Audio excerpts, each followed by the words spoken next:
네, 시사기획창 다큐톡 본 방송에 이어서 유튜브와 카카오TV를 통해서 토론 계속 이어가도록 하겠습니다. 본 방송에서 함께한 표창원 소장님 그리고 박준영 변호사님. 그냥 봐준다고 억울하고 미치겠는 거죠. 이것은 우리가 분명히 받아들이고 이해를 해줘야 되는 거죠. 한 아이를 키우는데 한 사회가 필요하다고 했는데 도대체 뭘 했냐는 거죠. 그리고 한영선 경기대 경찰행정학과 교수님 나와주셨고요. 한국형사정치연구원의 승재현 연구위원님, 아까 화면에 많이 나왔지만 함께하겠습니다. 어서 오십시오. 안녕하십니까? 근본적으로 좀 해결하기 위해서는 실제로 소년 범죄가 흉악해지고 있느냐. 우리가 처벌받을 애는 처벌받게 만들고 그다음에 보호처분 받을 수 있는 거는 보호처분 받게 만들자. 표창원 소장님 빼고는 다들 이 자리에 오시는 걸 굉장히 부담스러워했다는 얘기가 있습니다. 저는 부담스러워하지 않았나요? 제일 아닌 것 같아요. 제일 안 부담스러워하시고요. 제일 부담스러워하신 것 같아요. 네. 네, 어떤 걱정이 있으셨어요, 나오실 때? 사실 이제 저는 소신이 처벌이 답이 아니다라고 하는 게 이제 소신인데 그런 얘기를 이제 한번 SBS에서 이제 출연해서 한번 했더니 이제 비난을 굉장히 많이 받았어요. 네. 그래서 이제 지난번 SBS 관련돼서 방송됐던 거라서요. 예. 그래서 어떤 비난을 받으셨어요? 아니 그러니까 이제 그렇게 해서 문제가 해결되냐 뭐부터 해서 이게 뭐 굉장히 뭐 협박 메일도 오고 그러더라고요. 이제 그래서 이제 걱정을 좀 많이 이제 하고 있는데 그래도 지금 뭐 범죄학을 하고 또 실무에서도 근무도 하고 해서 좀 이 문제가 청소년 문제가 근본적으로 이제 해결될 수 있도록 하는데 좀 기여를 해야 되지 않겠느냐라고 하는 그런 책임감을 가지고 나왔습니다. 나와주셔서 고맙습니다. 네, 오늘도 감사합니다. 많은 비난을 받으실지도 모르지만 그럴 것 같습니다. 감내해 주시기 바랍니다. 네. 아이들이 너무 힘들어하고 있으니까요. 예. 네. 그 승재원 위원님은 제일 많이 욕을 더 먹으실 것 같기도 하고 아주 기본적으로, 극단적으로 예. 얘기를 많이 하셔서. 지금 이제 네 분 패널들이 다 나오셨는데 사실 저희들이 총론은 100% 같은 공감을 갖고 있는 부분이에요. 그러니까 청소년들을 어떻게 보호해야 될 것이고 그 보호라는 것은 배려와 관심인데 그 배려와 관심을 어떤 시각에서 바라볼 것이냐에 있는 문제인 것이고 지금 또 하나의 배려의 문제는 저희들이 청소년 사건 중에 한 98%는 다 보호처분 사건으로 가는 거고 정말 강력한 1, 2%가 이제 소년 형사 사건으로 갈 수 있는 사건이 있느냐를 따지는 거기 때문에 우리가 처벌받을 애는 처벌받게 만들고 그다음에 보호처분 받을 수 있는 거는 보호처분 받게 만들자라는 논의이기 때문에 뭐 저는 모르겠습니다. 청소년을 보호할 수 있다면 뭐 욕은 달게 받을 수 있다라고 생각하는 것이고 그 욕을 받아서 우리 청소년들이 보다 건전하고 세상에 나가서 더 이상의 낙인 효과가 발생되지 않고 하나의 사회 구성원으로 갈 수만 있다면 뭐 학자로서의 그 정도의 비판은 감수해야 되지 않을까라는 생각을 합니다. 네. 그러니까 갑자기 너무 비판이 많나? 예, 잘 부탁드리겠습니다. 네. 겁꼬리를 내리는. 그러니까 뭐 다 처벌이 아니라 정말 정말 흉악하고 강력한 범죄에 한해서 얘기를 하거든요. 처벌 문제는.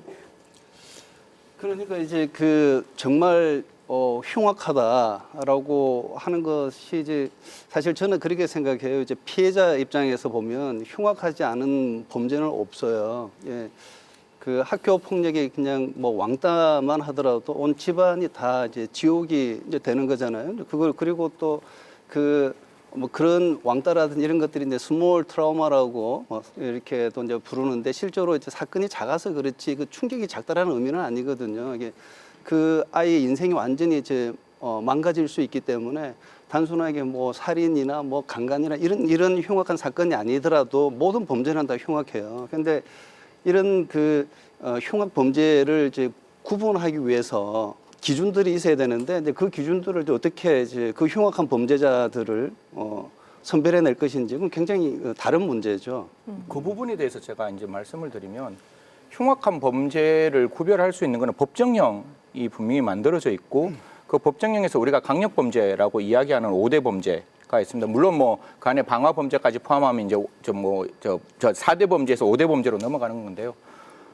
제일 고민이 되는 것은 이 형법이 만들어졌는 게 50년대 초반에 만들어졌고 그 50년대 초반에 있어서 지금 우리가 고민하고 있는 14세, 13세들이 그 당시에는 저질러지지 않았던 범죄가 2020년에는 분명히 저질러지고 있다. 그럼에도 불구하고 그 청소년들이 갈 수 있는 곳은 형사처벌이 아니라 결국 보호처분이지 않느냐. 그럼 만약에 이건 예를 진짜 좀 들어보면 물론 그런 청소년은 대한민국에 없어야 될 거지만 13세 청소년이 성폭행을 하고 만약에 살인을 했다라고 치면 사실상 이건 진짜 그렇잖아요. 그래서 이건 조금 심각한 범죄, 제가 너무 극단적인 예를 들었는데 그 심각한 범죄가 저질러졌음에도 불구하고 지금 이 친구는 촉법 소년이라는 개념에서 형사처분으로 가지 않고 보호처분으로 갈 수밖에 없다라는 게 첫 번째 이제 문제인 것이고, 두 번째는 지금에 있는 그 청소년들이 가지고 있는 정보의 양이 너무 많다는 거예요. 그러니까 쉽게 말해서 이미 그 13세 되는 청소년들은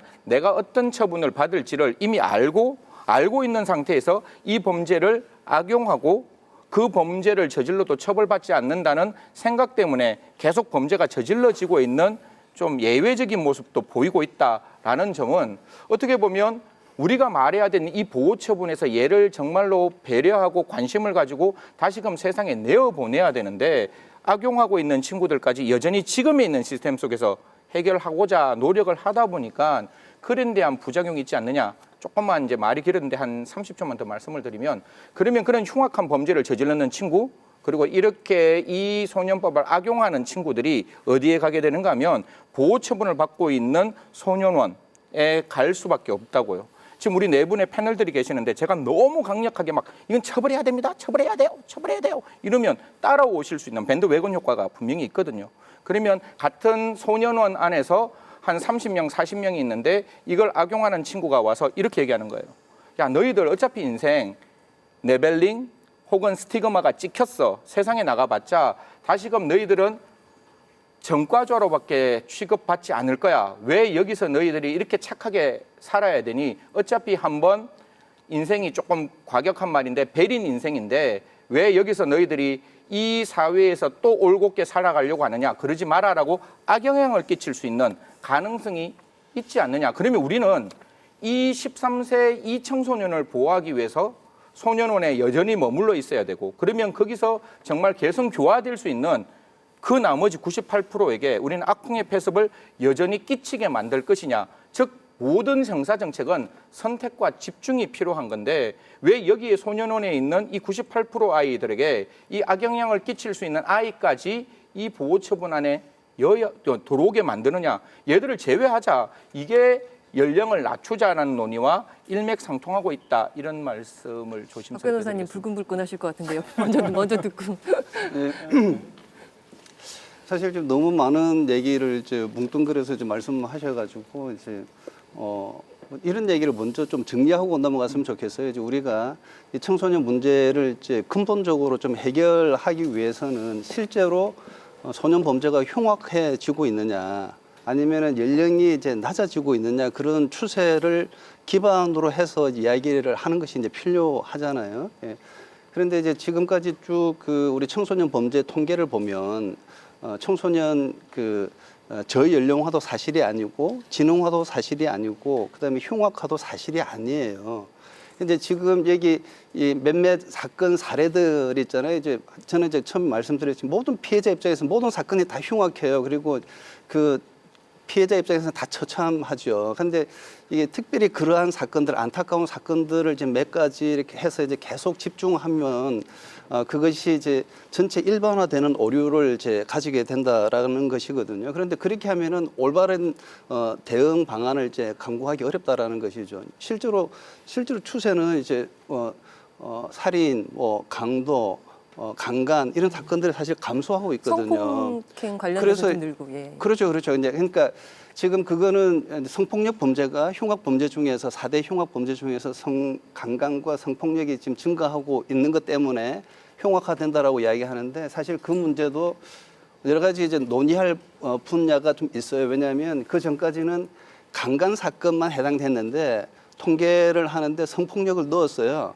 그래서 성폭력이 보면은 이제 도찰이라든지 뭐 카메라 이용해서 이제 촬영하는 것까지 다 성폭력 범죄에 포함되어 있거든요. 성폭력 범죄죠. 그렇죠. 네. 당연하죠. 그게 이제 난 가볍다라는 얘기가 아니고 이제 강간과는 다른 범죄잖아요. 그렇게 했을 때 과거에 살인, 강도, 강간으로 이렇게 분류했던 것하고 그 지금 이제 범죄 이제 성과 관련된 범죄가 법률이 많이 이제 증가되어져서 이제 또 가시적으로는 그렇게 보일 수 있다. 그렇죠, 그렇죠. 그리고 또 실제로 그 피해자들이 이제 성폭력 범죄 피해자들의 이제 실제 성범죄 사건은 크게 늘어났지 않았을 수도 있어요. 왜냐하면 우리는 이제 그 대표적인 암수 범죄니까 뭐 신고가 이제 많이 이제 늘어났기 때문에 그렇게 이제 보일 수도 있다라고 하는 전문가 그 통계청에서 발간하는 이제 그 사회 동향 그 자료에 보니까 이제 그런 분석도 있더라고요. 그러니까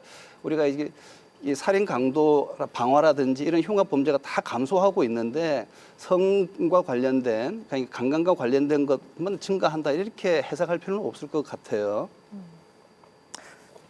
예. 박 변호사님. 되도록이면 말을 안 해야지 욕을 덜 먹을 것 한 같아가지고. 번만 하시고 한 3번만 하시면 될 것 같은데요. 일단은 이 토론에 안 나오려고 했던 이유는 피해자가 중요하다. 그리고 피해자의 인권과 피해자 중심적인 사고 이거 너무 중요하다라는 논리 저도 공감하거든요.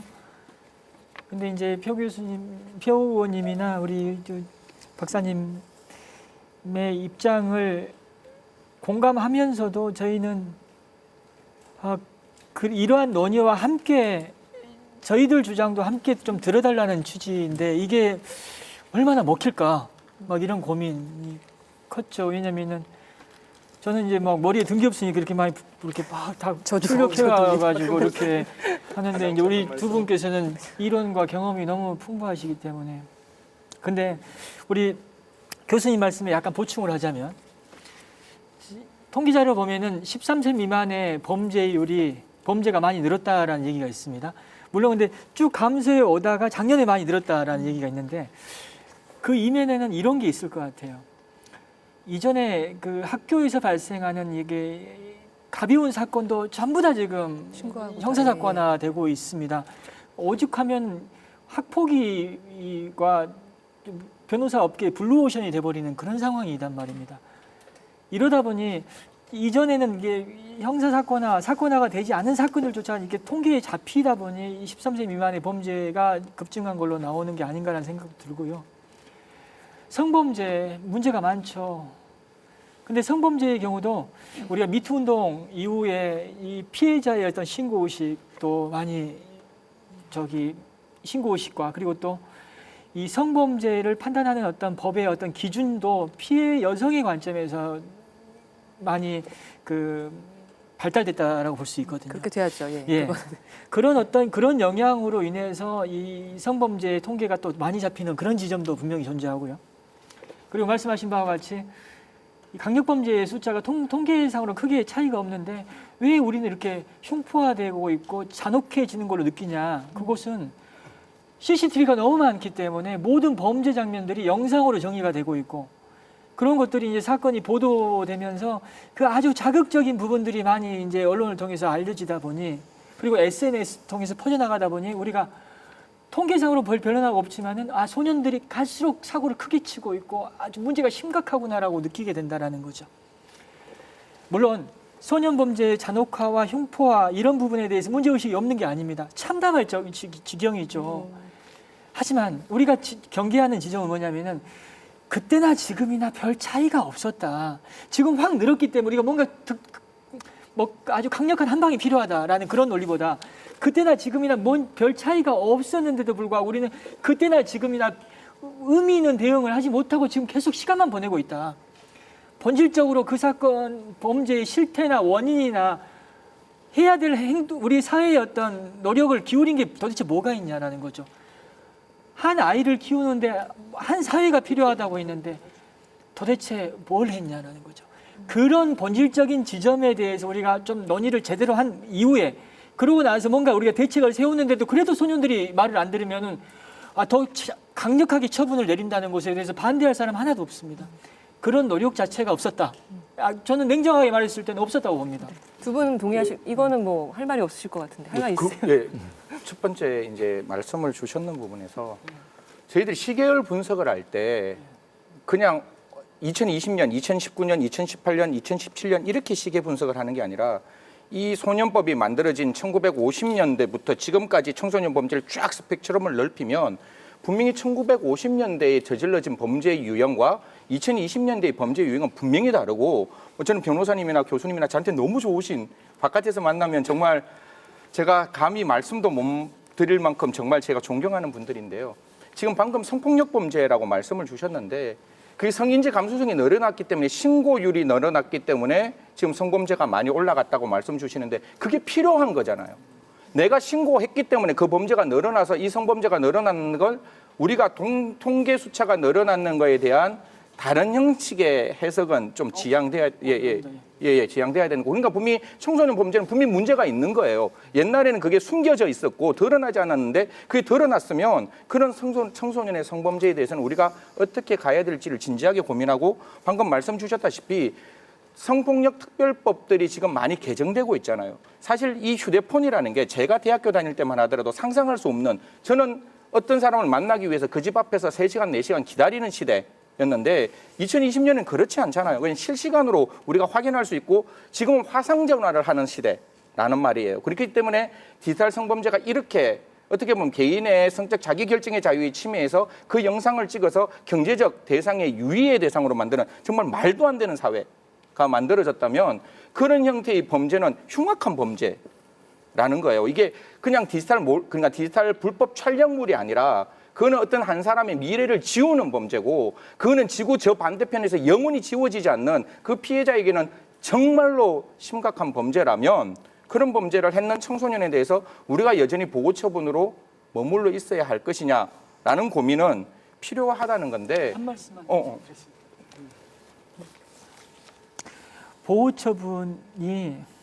보호처분에 1호부터 10호까지 있긴 한데 보호처분의 어떤 그 실효적인 어떤 집행을 위해서 우리는 국가는 한 게 별로 없다고 봅니다. 어찌 보면은 그 사회에 있는 정말 선의를 갖고 관여해 준 수많은 어떤 봉사자분들이 계셨기 때문에 그나마 이 소년 보호처분 제도가 운영되고 있다고 생각해요. 소년 재판에서 그 판사를 옆에서 돕는 분조차도 저는 처음에 월급 받는 줄 알았어요. 그런 분들도 다 그냥 무료 봉사입니다. 보호처분 한번 제대로 한번 운영 한번 해본 이후에 그런 이후에 몇 년 뒤에도 아이들의 범죄가 계속 흉포화되고 있고 그런 범죄율이 높아진다면은 저희들은 할 말 없어요. 저기 그 아까 우리 승재현 박사님이 이제 그런 범죄에 대해서 그러면은 이제 처벌을 좀 하자라고 이제 피해자 입장에서 이렇게 이야기 이제 하셨는데 저 거기에 대해서 할 말이 많이 있어요. 뭐냐면 피해자가 진짜 원하는 게 뭘까 이거죠. 그리고 그 가해자를 처벌하면 피해자가 회복된다라는 그런 등식은 어디에도 없어요. 피해자는 잊혀진 존재고 아까 이제 우리 표창원 이제 소장님께서 그런 말씀을 이제 뉴질랜드 사례라든지 말씀해 주셔가지고 너무 공감했는데 피해자는 있잖아요. 이제 가해자 처벌하면 속이 후련할 것 같죠? 아니에요. 피해자는 이제 정말로 이제 심리적 지원이라든지 이제 경제적인 배상이라든지 이제 그다음에 주변에서 지지하는 것들이 이제 필요하고 그다음에 가해자가 정말로 사죄하는 것 그런 것들이 이제 필요한 것이지 처벌하면은 아주 정의가 이루어졌다. 그러니까 피해도 회복되어졌다.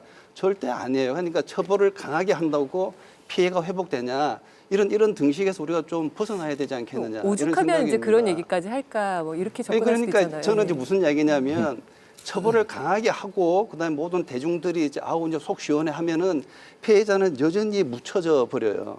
문제를 해결할 수 있는 에너지가 없어진다라는 거죠. 그러니까 우리가 이제 지금 이 범죄들이 이제 발생했을 때에 이게 뭔가 사인이잖아요. 시그널 이게 뭔가 문제가 있다라고 하는 사인인데 그러면은 이게 네가 문제가 있다라는 사인이구나 이렇게 해석하면은 그 개인 문제로 이해하고 개인만 처벌하면 끝나버리잖아요. 문제가 해결되잖아요. 그런데 그런 것이 아니고 가정의 실패일 수도 있고 학교의 실패일 수도 있고 사회의 실패일 수도 있잖아요.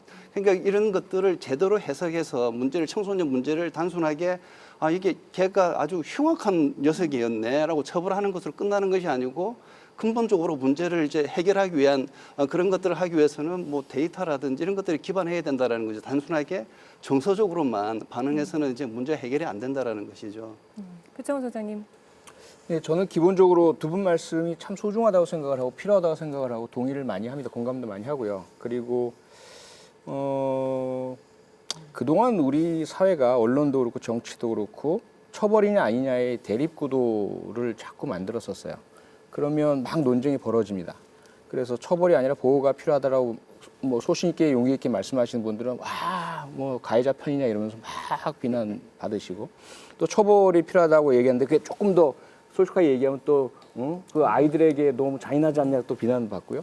그리고 그냥 소비되고 말아버려요. 그러니까 지금까지 50여 년 동안 아무런 변화도 없었고 정작 책임져야 할 앞서 박준영 변호사님 말씀 주셨지만 1호부터 10호까지 보호처분이 제대로 작동할 수 있는 제도, 프로그램, 인력, 예산 그거 투입할 책임을 진 국가와 정부는 뒤에서 웃고 있는 거죠. 그래, 니들 또 이거 처벌하고 싸우다가 또 그냥 지나가고 없어지겠네. 안심이야. 별로 우리는 할 거 없네. 그래서 저는 그렇게 대결 붙이는 건 정말 반대합니다. 반대하고 그래서 그런 대결 구도 속에 자꾸 나오라는 곳에는 한 번도 나가지 않고 있어요. 그런 게 아니었어요. 오늘. 네. 그래서 저는 지금 이 두 이야기가 대립이 아니라 이거는 보완이다라는 생각이 들어요. 그래서 꼭 필요한 것이 어쨌든 피해자를 위해서 피해자에 대한 배려와 관심을 가지면서 접근을 해야 되는 것. 그리고 그 안에는 사실 이제 교수님이 피해자가 원하는 처벌이 아니다라고 말씀하셨는데 저는 그 반은 동의지 반은 동의하지 않아요. 왜냐하면 피해자가 가해자에 대한 처벌에 관심이 없는 것도 아니고 가해자의 처벌이 있다고 해서 그 비례만큼 회복되는 것도 분명히 아니잖아요. 하지만 피해자 학에서의 얘기는 뭐냐면 우선 피해자가 자신의 트라우마로부터 벗어나고 치유를 받으려면 먼저 누가 왜 어떤 짓을 저질렀는지가 명확히 밝혀지고 그에 따른 적절한 처벌이 내려지는 것을 알게 되었을 때 본인의 치유에 집중할 수 있게 된다는 것은 명확한 밝혀진 사실이거든요. 그렇죠. 그러면 그것이 적정한 처벌이 무엇이냐에 대해서는 논의할 수 있겠지만 처벌 자체가 피해자의 회복과 상관이 없다는 말씀은 저는 동의하고 싶지 않고요. 그러다 보니까 우리가 문제는 뭐냐면 전 이제 교수님 말씀을 이제 해석하는 것이 그동안 우리 사회가 적절성에 대한 논의는 전혀 없이 그냥 사회에다가 처벌을 받는 것이 적절하다라는 단순 논리를 전파를 너무 많이 시켜놔서 피해자들 입장에서 처벌 안 받았다는 이야기를 듣는 순간 화가 나는 거죠. 나는 이렇게 고통받았는데 나에게 이 나쁜 짓을 한 저놈은 왜 아무런 조치도 안 받고 단순히 나이가 어리기 때문에 또 이런저런 이유 때문에 그냥 봐준다고 억울하고 미치겠는 거죠. 이것은 우리가 분명히 받아들이고 이해를 해줘야 되는 거죠. 그렇다면 이 소년법 체계 내에서 적절하게 이 책임을 인정하고 반성하고 그에 대한 책임의 벌을 받는다는 것 이것을 분명히 피해자에게 알려줄 수만 있게 된다면 굳이 피해자가 원하는 것이 강한 처벌만은 아니라는 거죠. 근데 그렇게 논의가 진행되기 전에 처벌이 꼭 피해자에게 도움이 되는 거 아니야라고 이야기하게 되면 거기서부터 또다시 오해와 논쟁과 반감이 생겨버리는 문제가 생깁니다. 이 의견 동의하시는 거죠? 예, 동의. 사실 피해자들이 뭐 아까도 얘기했지만 소년 법원에서 제대로 의견을 제시할 기회도 없고 방청조차도 그렇습니다. 그러니까, 허락을 받아야 되고 여러 그렇죠. 가지로 피해자는 완전히 제외돼 있으니까 제외되어 사실은 있죠. 그거에 대한 불만이 더 많이 쌓여 있는 부분도 있을 거예요. 제 있죠. 여기서 이제 제 입장을 제가 좀 말씀드리면 제가 이제 처벌을 반대하는 입장이 아니에요. 이제 처벌 필요하죠. 그런데 처벌은 최소화해야 된다라는 겁니다. 그리고 처벌은 일반 사람들이 이제 생각할 때 돈이 안 드는 것으로 알아요.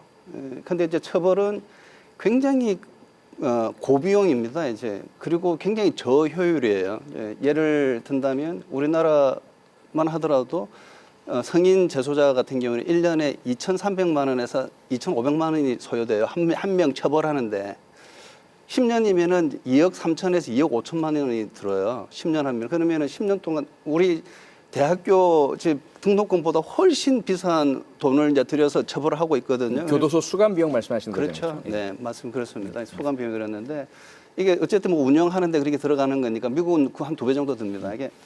이게 그 10년 동안에 이제 2억 5천만 원 정도를 이제 투입해서 그러면은 이제 정말 좋은 교육을 받고 대단한 전문가가 나오느냐? 그렇지 않잖아요. 그런데 피해자는 지금까지 보면 이제 전혀 지원받지 못하고 그 지금 잊혀진 존재로 이렇게 혼자 가슴앓이 하면서 이제 아파하면서 이제 그 제대로 웃지도 코미디 프로 하나 보지도 못하면서 죄책감에 이렇게 그대로 이제 버려진 채 있다라는 얘기예요. 그러니까 우리가 이 처벌이라고 하는 것을 일단 이야기할 때 이게 효과가 없다라고 하는 것들은 좀 그 인정을 좀 하고 들어가는 것이 좀 필요하다고 생각을 합니다. 저희 네. 네, 처벌 얘기 딱 한 번만 하고 처벌 얘기하지 말고요. 우리 예. 다른 뭐 개선할 아까 점들을 저는 얘기하죠. 우리 박 변호사님한테 100% 공감하는 게 제가 아까 말씀드렸잖아요. 처벌하는 1, 2%고 나머지 98%는 여전히 보호처분 영역 속에 머물러 있는, 제가 원하는 건 이 보호처분을 뭐 하지 말자는 게 아니라 이 부분에 대해서는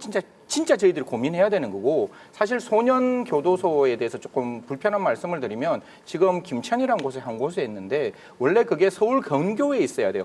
만약에 정말로 청소년이 범죄를 저질렀다 할지라도 가족과의 유대 관계를 연결시켜 주려면 서울 경교에 있는 게 맞는데 김천 소년교도소도 성인 교도소와 같이 있으니까 그 교도 행정을 하시는 분이 소년을 위한 교도를 못 하시는 가 되는 거예요. 그러니까 제가 원하는 거는 처벌은 하더라도 당연히 그런 어떤 보호 처분의 시설에 대해서는 우리가 진짜 고민해야 되는 부분이 있다라고 말씀드리는 거고, 이미 뭐 다른 방송에서 이제 아마 말씀을 하셨는 것 같은데 아까 피해자의 목소리가 소년 보호 사건에는 안 담기잖아요. 이 소년 보호 사건은 오로지 가해자와 가해자를 도울 수 있는 변호사, 그분들의 어머니, 그분들의 말씀, 그리고 거기서 보호 처분이 딱 나오면 거기에 대해서는 오로지 가해자만 그 결정에 대해서 다툴 수 있지 피해자는 그 결정에 어떠한 역할도 못하는 그런 상황이 되다 보니까 내가 이렇게 힘든데 이게 비송 사건이고 이 사건의 결정 처분이 이게 10호 처분인지 9호 처분인지 이게 뭐 8호 처분인지 이게 1개월인지 6개월인지 2년인지도 모르는 상황이 되다 보니까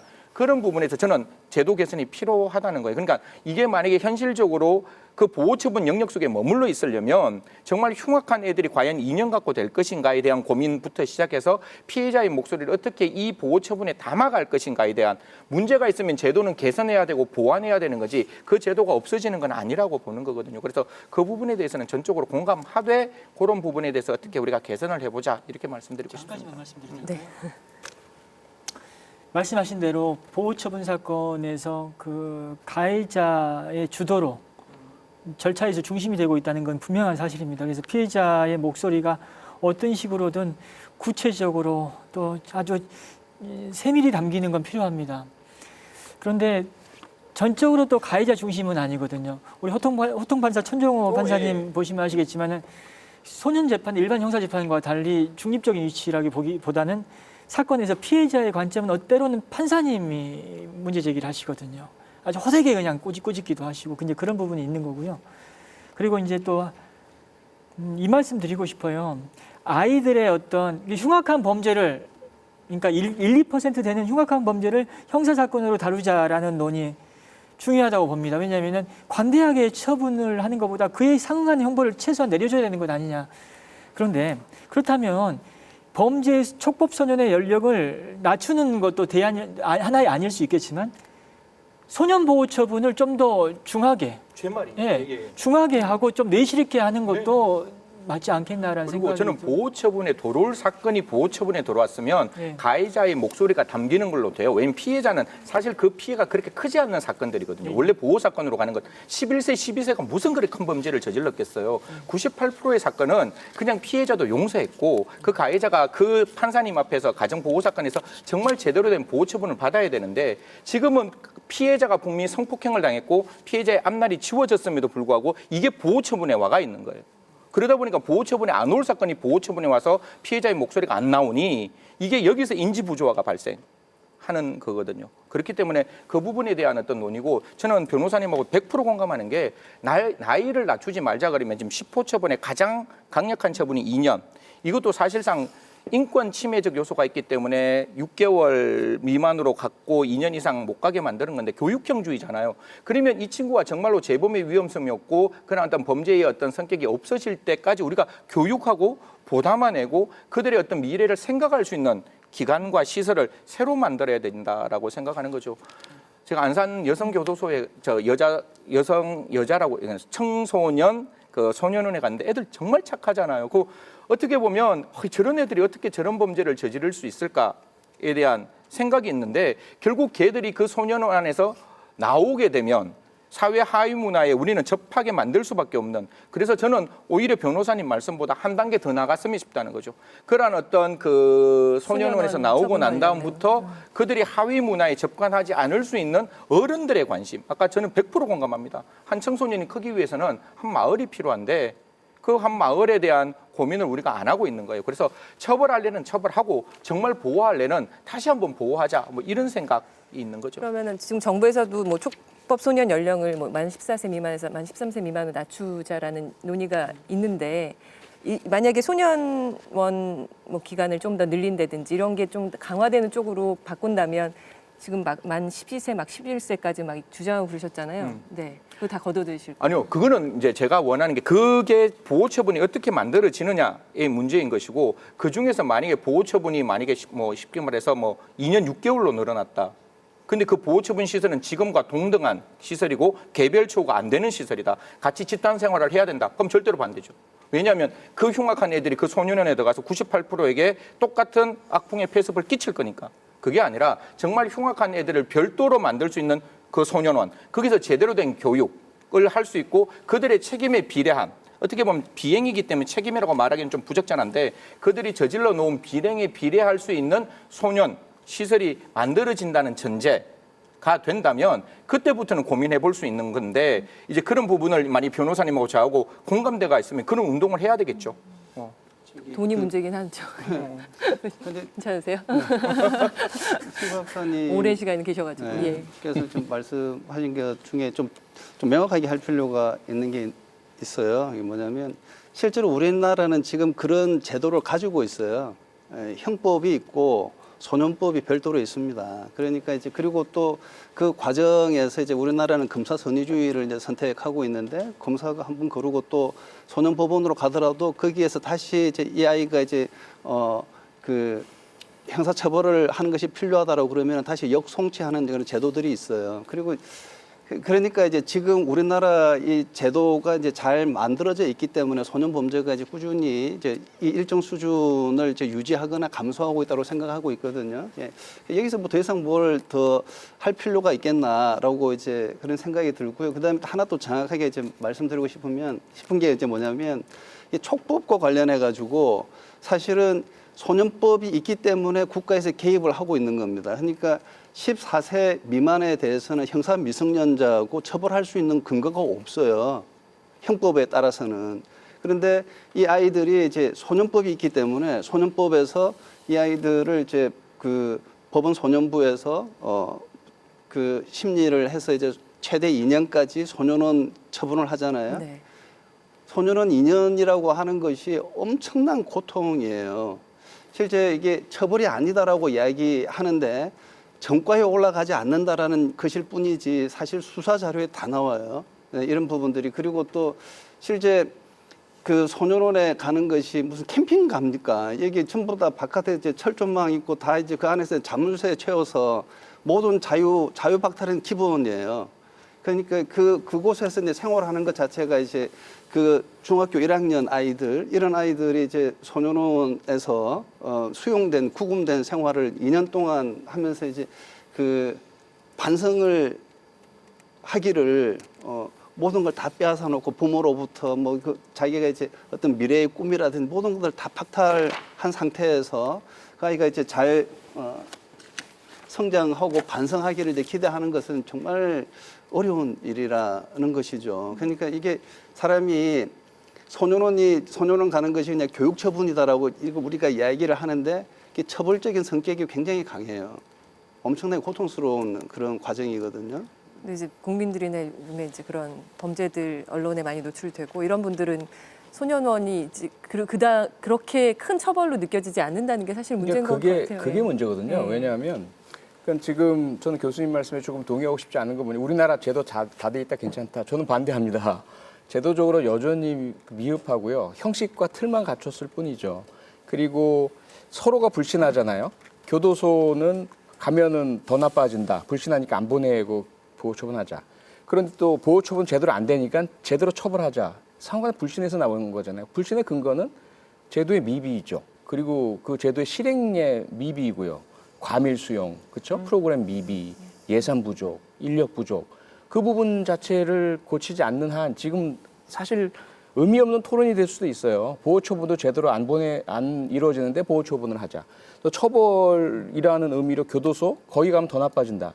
사실은 이게 교도소에 간다는 건 이중적 의미잖아요.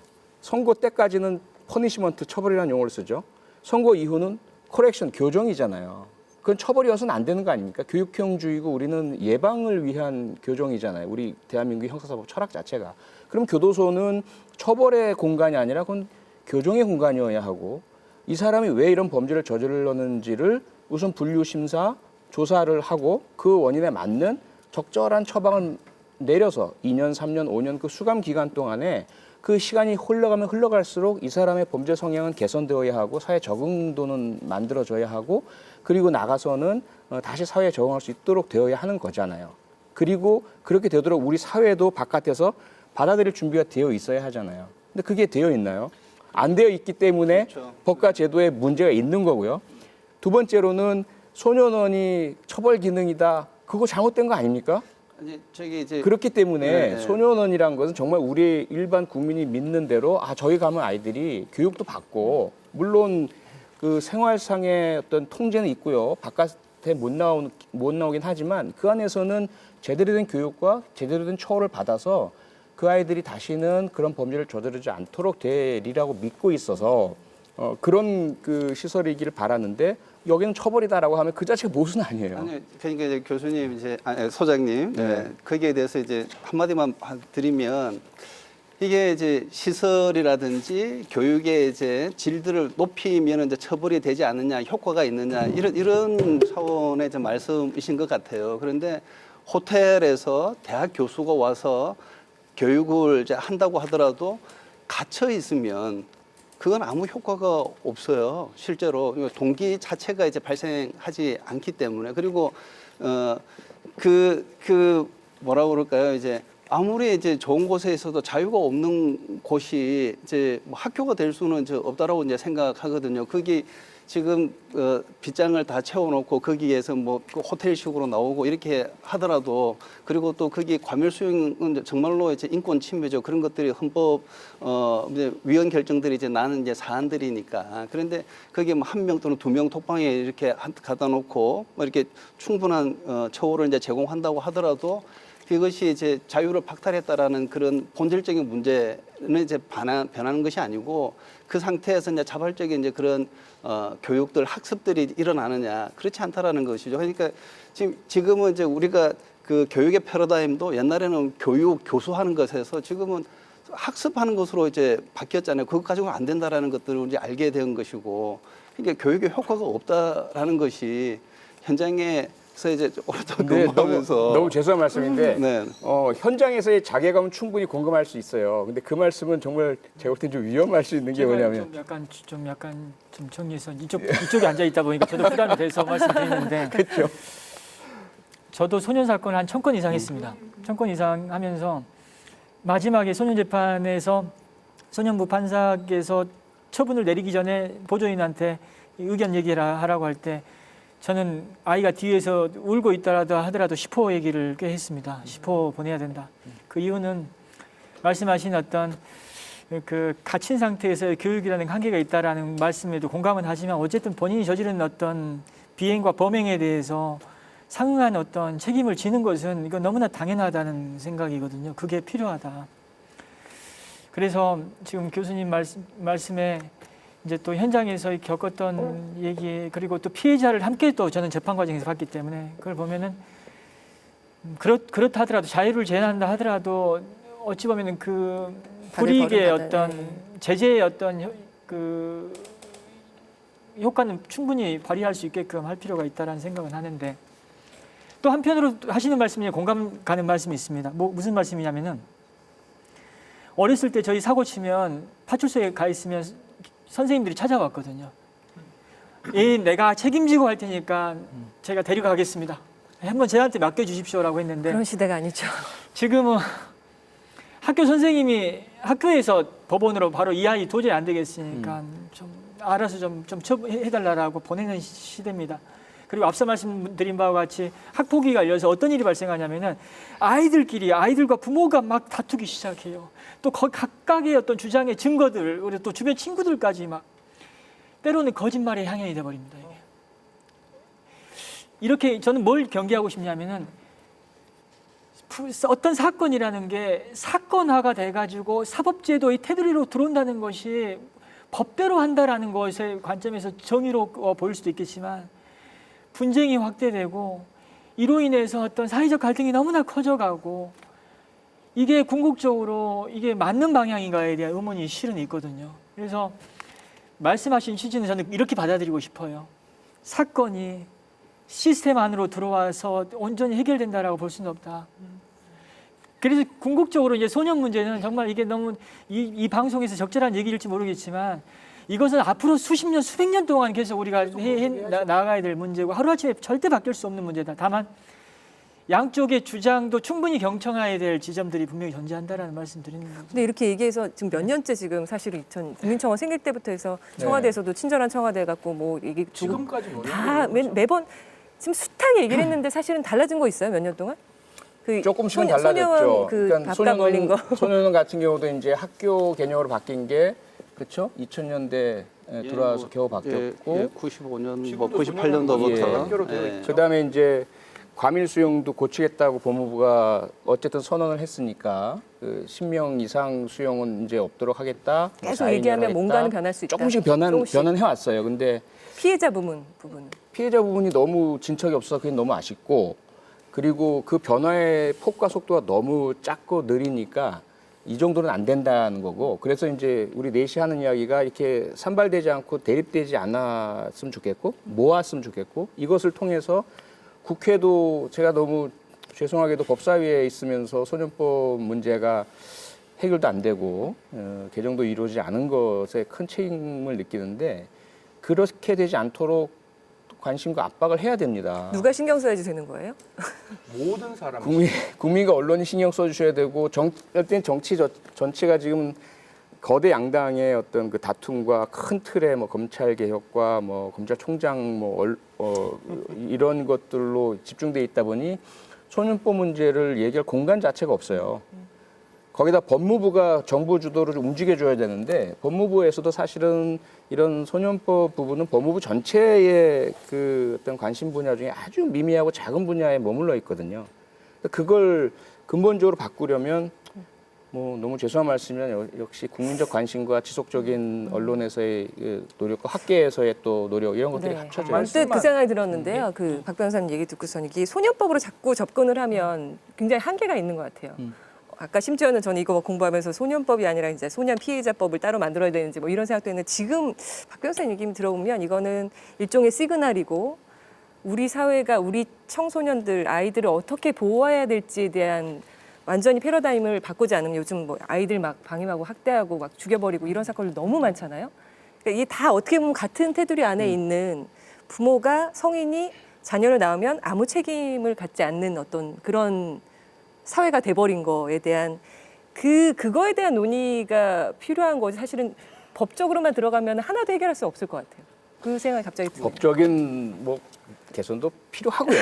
불필요한 건 아니고요. 이 어른들을 바꾸지 않는 한 아이들은 뭐 그렇죠. 근본적인 건 그렇죠. 제가 한 말씀 드리고 싶은 거는 오늘 제가 지하철 타고 오는데 제가 작년까지만 하더라도 여름에 마스크를 쓰고 지하철을 타면 굉장히 이상한 사람으로 보였죠. 근데 지금은 다 마스크를 쓰잖아요. 그게 왜냐하면 진짜 모든 국민들의 인식이 바뀌었기 때문에 그런 거예요. 내가 마스크를 안 쓰는 것은 나를 보호하는 것도 있지만 타인에게 내가 어떤 해를 끼치지 않겠다는 그 국민들의 어떤 마음이 다 하나로 만들어졌기 때문에 이런 건데 지금 우리 코로나19만큼에 대한 열정과 국민 정부의 노력이 있으면 이 부분은 바뀌는 거거든요. 제가 제일 왜 청소년 범죄에 사실 이렇게 천착하고 있는가 하면 이 청소년은 우리 사회의 내일이란 말이에요. 이 내일이 있는데 이 친구들이 제대로 된 어떤 사회로서의 구성원으로 회복되지 아니하면 우리는 그 시한폭탄 안고 사는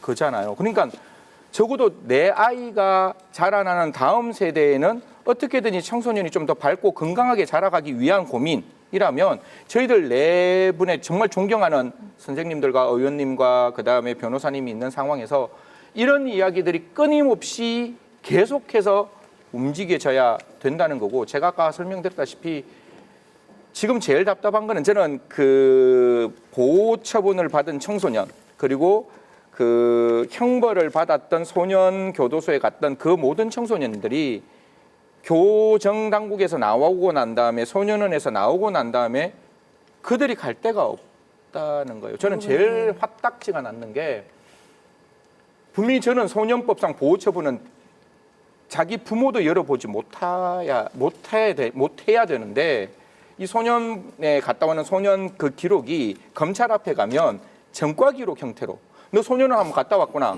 그럼 이번에 있는 거 재범이지, 이런 형태의 인식. 그럼 제가 무슨 생각이 드는가 하면, 내가 한번 실수했는 걸 내가 절대로 남이 모르기 때문에 정말 건전하게 새롭게 살려는 그런 어떤 모멘텀이 안 만들어지는 그런 어떤 제도의 분명히 개선이 필요하고, 분명히 한번 실수했는데 그 실수가 다시는 누구도 거기에 대해서 살펴보지 않아야 내가 다시금 나갈 수 있는 모멘텀이 만들어지는 거잖아요. 좀 검찰이 그걸 왜, 넘어가도록 하겠습니다. 더 이상 말하지 않고. 제가 어쩌다 보니까 친검찰이 되려고 하는데, 검찰에서 그 소년보호처분의 어떤 검사선의라는 곳이 선도조건부 기소유예 처분도 하고 하지 않습니까? 그게 저는 그렇게 막 그냥 문제가 심각하다라고 보지는 않습니다. 표현이 심각하게 보시던데. 왜냐면은 매우 심각하게 보고 있습니다. 왜냐면은 물론 선도조건부 기소유예를 하기 전에 충분한 조사가 필요하다는 사실에는 지극히 공감합니다. 근데 그 이제 이것 자체의 그런 충분한 어떤 사전조사가 전제됐을 때는 저는 문제는 없다라고 봐요. 왜냐하면 오히려 법원으로 또 한 단계 더 넘어가면서 이게 뭐 한 단계 더 넘어가서 거기서 처분하는 건 또 더 뭐가 또 달라지냐 이거예요. 그 전에 근데 잘 안 되니까 지금 근데 그거는 또 어찌 보면 그 검찰의 업무의 어떤 문제도 있는 것 같아요. 업무량이 그게 너무 청소년 많으니까. 문제가 엄청 중요한 건데 왜 업무를? 그러니까 시각의 차이도 있고 현실에 대한 좀 더 깊은 파악에도 함께 필요할 것 같고요. 예. 다만 이제 제가 조금 드리고 싶은 건, 그런 이제 개별적이고 국제적인 문제들도 있지만 전체적으로 봤을 때 과연 지금 이대로 괜찮은가? 두 번째로는 소년법. 그러니까 소년법을 포함해서 소년 사법제도 전반이죠. 노력한다면 나아질 수 있느냐? 이 두 가지 문제가 대단히 중요하다고 봐요. 그런데 현장에서는 아까 이제 교수님이 아마 현장의 자괴감을 표현해 주신 것 같은데, 이거 뭐 어떻게 한다고 해서 나아지겠어? 라는 그런 어떤 자괴감이 좀 많이 퍼져 있어요. 그건 좀 깨야 된다고 저는 생각을 하고요. 그리고 실제로 물론 자꾸 이제 외국 사례 말씀드리면 또 뭐 우리랑 달라 이렇게 하시겠지만, 뉴질랜드를 가서 한번 봤어요. 실제로 돌아간 모습을. 그러니까 그 나라도 1989년에 소년사법 전반에 대대적 개혁을 한 이후에 꾸준히 노력을 하다가 2009년부터 소년범죄 재범률이 완전히 뚝 떨어집니다. 효과가 실제로 발휘가 되는 거예요. 그 발휘되는 것을 보니까 두 가지예요. 하나는 보호 처분 자체의 실효성을 확보를 한 거예요. 부서도 그 Ministry of Children이라고 아예 아동부를 신설했어요. 아동 전체, 꼭 소년법만이 아니라 아동 학대와 방임 뭐 이런 모든 걸 포함하지만 아동을 위한 부처가 새로 만들어졌고, 법무부와 아동부가 함께 거의 교육부까지 합쳐져서 실효성 있는 보호 처분 제도를 운용을 하기 시작을 한 거예요. 그 다음에 이제 폴리스 다이버전 경찰 단계에서 패밀리 그룹 컨퍼런싱이라고 가해자 가족, 피해자 가족이 만날 수 있도록, 물론 경미한 범죄 하나입니다.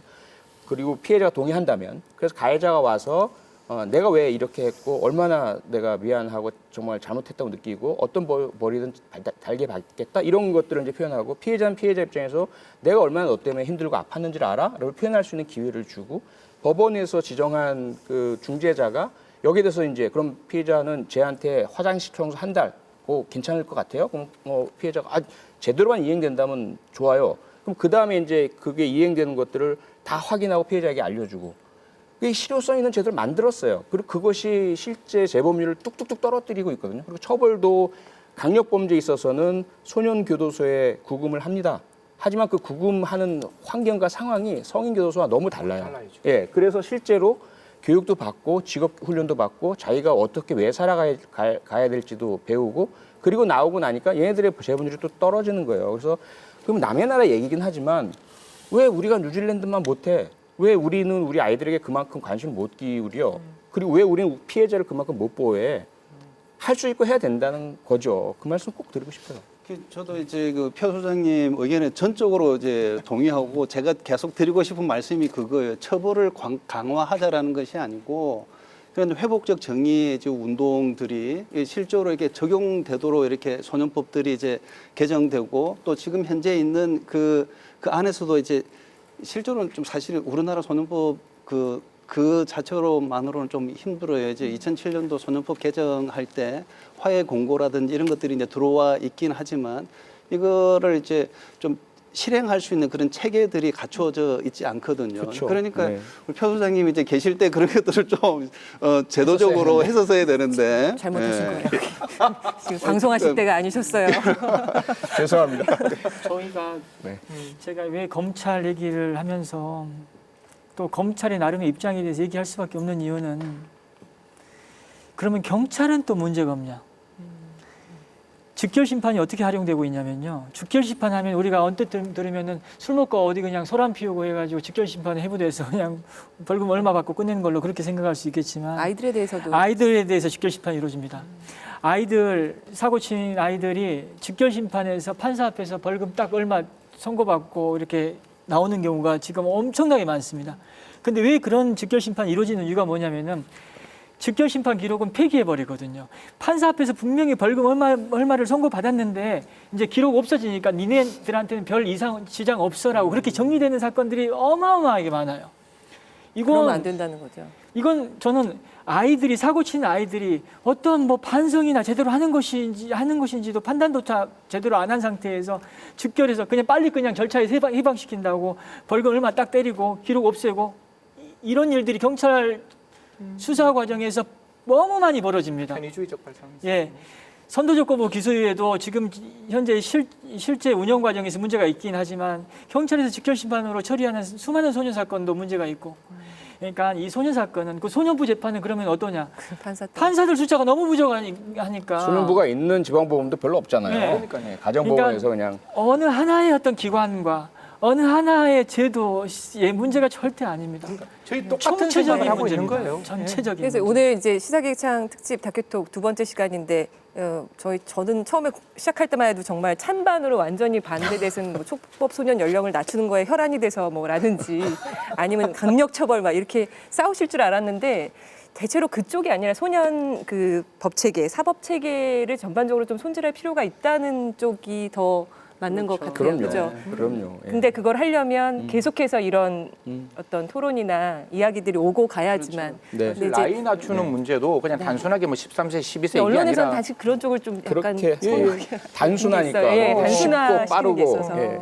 네, 논쟁이 주의하도록 근데 하겠습니다. 뭐 KBS의 시사의 창은 절대로 그런 프로가 아니기 때문에 네네네. 어떻게 보면 같이 공감하고 소통하고 국민들의 의견과 같이 공유할 수 있는 그래서 여기 지금 다 같이 나와서 이렇게 이야기하고 있는 거니까. 마지막으로 우리 청소년들이 뭐 우리 아이들이 가해자가 될 수도 있고 피해자가 될 수도 있고 진짜 그렇게 되지 않게 하기 위해서 이것만은 좀 하나라도 조금이라도 고쳐보자라는 좀 한 가지씩 얘기해 주시고 마무리하면 어떨까 싶습니다.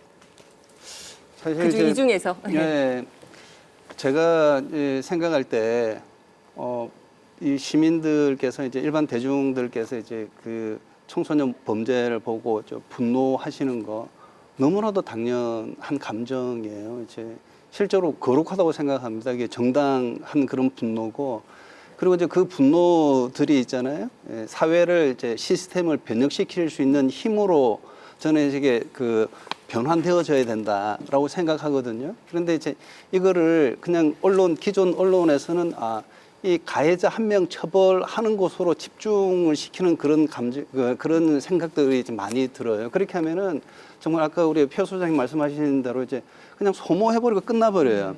그런데 그런 식으로 해가지고는 이제 피해자 그 사건으로 인해서 이제 고통받고 있는 사람들의 이제 고통이 또 상처가 치유되지 않거든요. 그러니까 우리가 이제 일반 이런 시민들의 분노를 이게 뭔가 부조리한 일이 있다. 그랬을 때 이제 그 단순하게 나타나는 그런 그 현상 이것만이 아니고 실제로 이것을 할 때 그 아파하는 사람들이 있다라는 거, 그리고 잘못된 가정, 그다음에 뭐 학교, 사회, 그다음에 경제적인 문제, 모든 시스템들의 이제 문제들이 있다라고 이제 좀 제대로 분석하고 제대로 이제 대응 방안을 좀 만들어야 되지 않겠느냐라고 생각이 되고요. 그다음에 좀 한 가지만 더 말씀드리면, 네. 콕 집어서. 한 가지만 더 말씀드리면 피해자를 위해서 오로지 피해자만을 생각하는 그런 국가기관이 없어요. 그 모든 국가기관에서 이제 피해자 보호를 이제 규정들을 하고 있습니다. 그런데 전부 다 하라는 얘기는 아무도 안 하는 거예요. 누가 하겠지. 그리고 또 그런 부서들 보면 본연의 업무에 다 밀려요. 그러니까 저는 이제 가해자를 위한 또는 출소자를 위한 그런 기관들이 있습니다. 그런데 정작 피해자를 위한 그런 국가기관은 없다라는 거예요. 저는 이제 이런 시민의 이제 그런 분노들이 있을 때에 이것이 이제 피해자를 위한 그런 시스템이 갖추어주는 그런 기회로 좀 삼았으면 좋겠습니다. 네. 승현님, 굉장히 미시적인 거 하나만 딱 찍어서 말씀드리겠습니다. 콕 집는 거 좋아합니다. 예. 네. 그 지금 아마 여기서도 이야기가 됐던 사건 중에 하나가 판사님들이 형사사건과 소년사건을 판단할 때 형사사건이 되었던 부분에 대해서 피해자는 가해자를 처벌하라고 이야기를 하고 있는데 그 가해자가 일정 행동을 했다는 이유만으로 용서라는 걸 당신께서 의지하는 거예요. 판사가.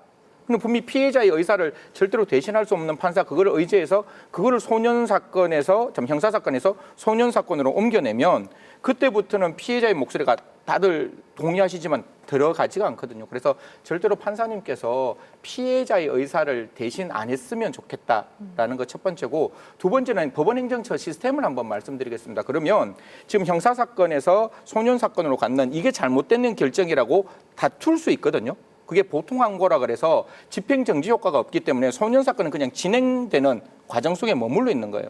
그러면 과연 소년부 판사가 이걸 몰랐다면 제가 봤을 때 시스템의 문제가 분명히 있거든요. 분명히 형사사건에서 소년사건으로 갔다면 그 법원행정처에서 이 형사사건에서 소년사건으로 갔는 걸 다투고 있으니 소년사건 원래는 재판을 정지하면 안 되지만 좀 정지해봐. 이게 분명히 갖는 결정이 잘못되면 다시 그 형사사건으로 와야 되니까 너의 그 소속 관할이 아니야 라고 해야 되는데 그 사건에서는 그냥 소년부 판사가 결정해버리면 그때부터는 정말로 피해자는 어디에도 자기의 권리를 구제받을 수 있는 부분이 없기 때문에 두 가지만 부탁드리겠습니다. 이 제도의 허점을 좀 보완해 주시고 법원행정처에서는 두 번째는 정말 판사님께 그 피해자의 마음을 진심 어리게 좀 귀 기울여 주셨으면 하는 마음입니다. 네. 소장님. 저는 콕 집어서 이 모든 정말 엄청나게 많은 이슈들을 책임지고 이끌어갈 그런 부서를 부활시켜줬으면 좋겠어요. 무슨 부서가 될까요? 과거에 청소년위원회가 있었거든요. 강지원 변호사, 검사 출신이던 분이 정말 의욕적으로 청소년들을 위해서 소년법이든 뭐 처벌이든 피해자를 위한 거 다 소년이잖아요. 다 미성년자거든요. 이들을 위해서 뭐 법무부에도 막 요구도 하고 그 국정 전반에서 우리 아이들을 위한 개선을 요구하고 국회에도 이런 일을 활발하게 했었거든요. 그런데 왜 그러는지 언제부터인지 청소년위원회가 없어졌어요. 없어지고 지금 현재는 여성가족부 내에 작은 소규모 위원회로 남아서 자문 역할만 하거든요. 누가 지금 이 청소년 사법 문제를 책임지고 있느냐, 누가 대표하느냐, 누가 이끌어 나가느냐, 아무도 없습니다. 다 분산돼 있어요. 그래서 청소년위원회를 부활하든 어떤 누구든지 청소년들을 위해서 이 소년 사법을 포함해서 책임지고 그걸 개혁을 다 이끌어 나갈 그 누군가를 만들어 주십시오라는 걸 꼭 집어서 부탁드리고 싶어요. 손 들으세요. 변호사님. 네. 예. 얘가 셋이 있어요. 13살, 10살, 5살. 저는 굉장히 소년 문제, 현실의 문제입니다.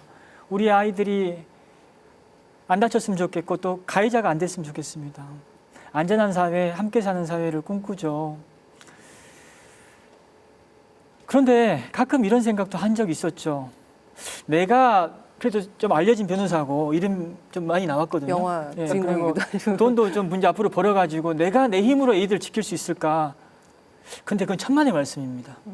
절대 울타리 내에서 제 아이들을 지킬 수가 없고 얼마든지 울타리 밖으로 나가서 또 다른 아이들과 어울릴 수밖에 없기 때문에 소년 문제는 우리 모두의 문제라는 생각을 갖는 게 가장 중요하죠. 그래서 제가 드리고 싶은 말씀은 저는 좀 약간 우리 사회의 어떤 세상은 쉽게 안 바뀝니다. 절대 쉽게 안 바뀝니다. 법과 제도 어떤 제도가 생긴다 하더라도 소년 문제가 하루아침에 해결되지 않습니다. 그리고 이 코로나 사태 때 어떤 재정 부담이 더 커지기 때문에 이 소년 사법에 돈을 투입하는 것은 분명히 한계가 있습니다. 그래서 우리가 할 수 있는 일은 뭐냐? 제도나 법과 제도의 어떤 흠결이나 이런 것들은 사람이 보충해야 되거든요. 지금 비행 청소년들을 국가 차원에서 돌보고 교정 교화를 해야 되는 그 일들을 국가가 하지 못하기 때문에 민간 영역에서 상당히 많이 하고 있습니다. 그런 분들한테 후원 많이 해주셨으면 좋겠어요. 그래서 그런 분들 소년 희망 공장 이런 데 굉장히 좋거든요. 그래서 그런 분들 후원 많이 해주셔가지고 그분들 힘낼 수 있게끔 해주셨으면 좋겠고, 이제 피해자의 관점, 피해자 위로하고 배려한다는 거 너무나 중요하거든요. 이런 걸 제안 한번 해보겠습니다. 범죄 피해자 구조제도라는 게 있어요. 근데 우리는 피해자에 대해서 어떤 생각을 하냐면은 안타까워. 하지만 당신한테 그냥 불행한 일, 그냥 당신한테 벌어진 것이라고 생각하고 그냥 넘어가는 경우가 많거든요. 근데 이걸 갖다가 우리 공동체의 문제로 함께 좀 십시일반 어떤 고통분담 해보자라는 게 범죄 피해자 구조제도인데, 소년 사건의 경우에 가해 소년을 그 소년이란 특수성 때문에 좀 더 보호해 주자라는 논리가 있다면은 그와 반대편에 있는 피해자들에 대한 보호는 성인이 피해자인 경우보다 더 힘을 실어줘야 되는 것 아니냐. 이런 부분에 대해서는 국민들 다 동의할 것 같아요. 네, 그래서 네. 피해자를 우리가 더 보살피고 돌보는 데 있어서 좀 더 적극적으로 노력하자. 제도적 차원에서 그거 한번 얘기하고 싶습니다. 네, 오늘 네 분 덕분에 사실은 제가 너무 좁게 사실 봤는데 시야도 좀 넓어지고 정말 우리 아이들을 위해서 뭘 해야 될지 조금 구체적으로 한 가지 말씀해 주시니까 더 명확해진 것 같습니다. 이제 누가 총대 메고 이걸 하셔야 됩니다. 네. 문재인 대통령도 다 보고 계시고 듣고 계실 겁니다. 네. 아니 왜요? 공영방송이니까 당연히 보시겠죠. 네, 아니 저희가 진짜 그 안에 테두리 안에서만 같이 일 거라고 제가 예상했는데 그걸 뛰어넘어서 정말 좋고요. 언론이 제가 저널리즘 토크쇼 제2 얘기할게요. 언론이 사실은 그걸 너무 싸움을 주도하는 맞아요. 느낌으로 가는 것도 문제가 맞아요. 있으니까 네. 소년법을 바라보는 언론의 문제 이런 것도 한번 주제로 저희가 더 노력하도록 하겠습니다. 오늘 네 분 참 나오시기 부담스러운 자리였는데 나와주셔서 대단히 감사드립니다. 고맙습니다. 고맙습니다. 수고하셨습니다. 수고 많으셨습니다. 용 많이 네네네. 받았으면 고생 많으셨습니다. 좋겠네요. 고맙습니다.